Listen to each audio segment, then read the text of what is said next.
TNA, Absolutely. you leave WWE and then you do some tours for New Japan as well as the Australian Hulkamania Tour. I don't think you were actually in a match with Hulk or Rick, were you? They were No, just working with each no. other.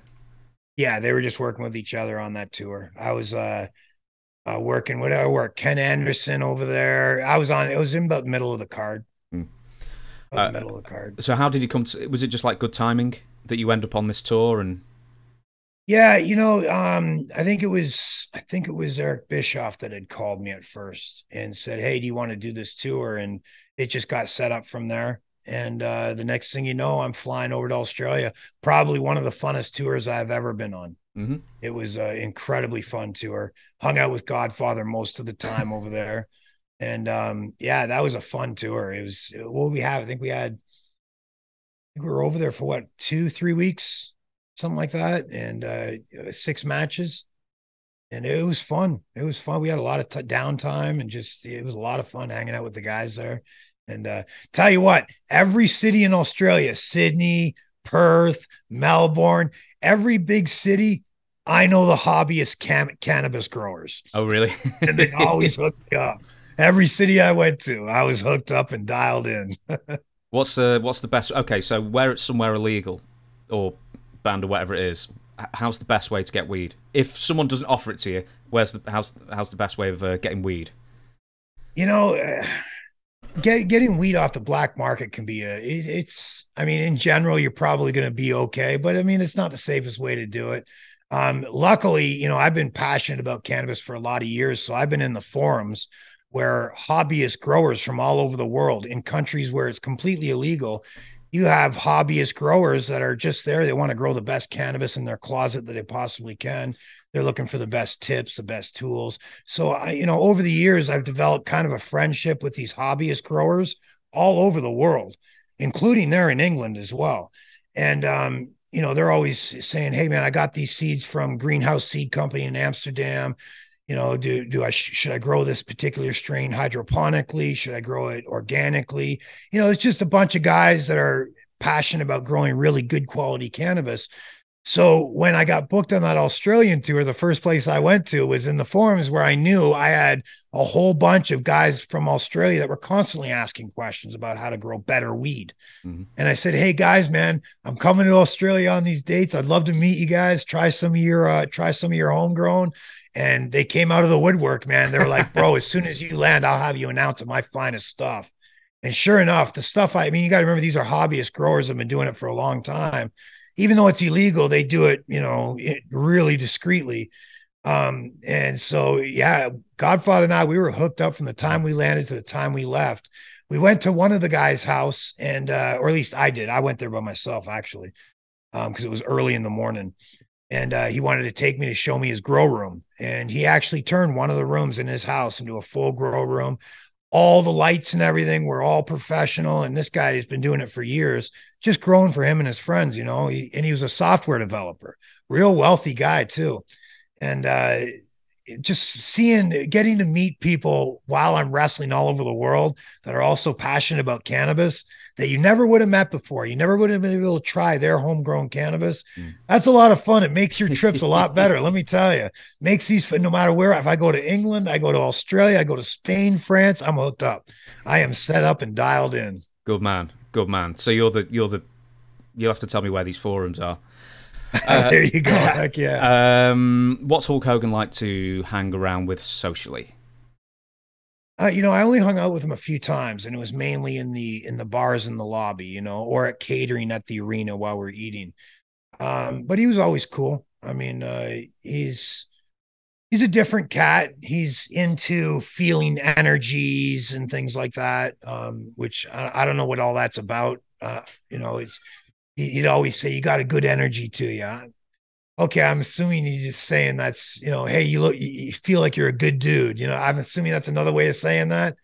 But he's into all these different energies, things that I just didn't get, and he spoke a lot about.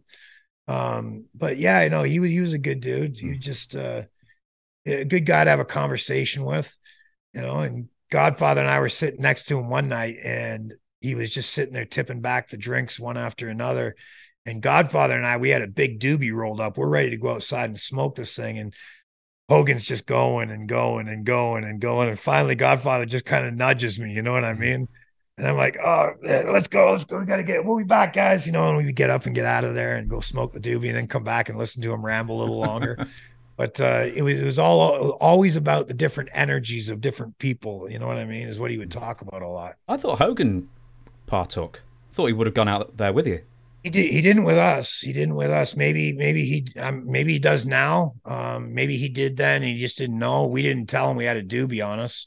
You know what I mean? We just you want to go out and smoke this? Let's go.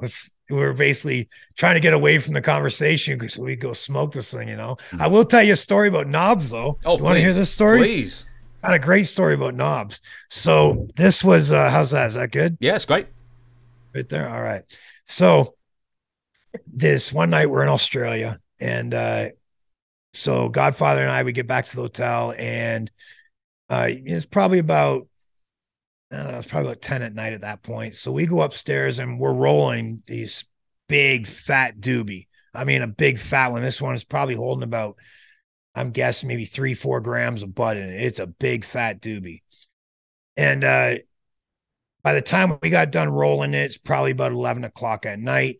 We come down the elevator and we walk into the lobby. And as we're our goal is to walk through the lobby, out the front doors, and across the street. And across the street, there's this old stone train track bridge with an atrium underneath it. It's a really cool stone atrium where there's stone benches. You can go in that atrium and just sit on the bench, right? It's like a stone park bench underneath a stone train bridge. It's pretty cool. And so Godfather and I, our goal was to go across the street into that atrium at 11 o'clock at night and just down this doobie, right? And as we're walking through the lobby, the Knobs comes running out of the bar and he's like, hey, where are you guys going? So I have the doobie in my hand, this big fat doobie. I have it wide open in my hand and I pick it up.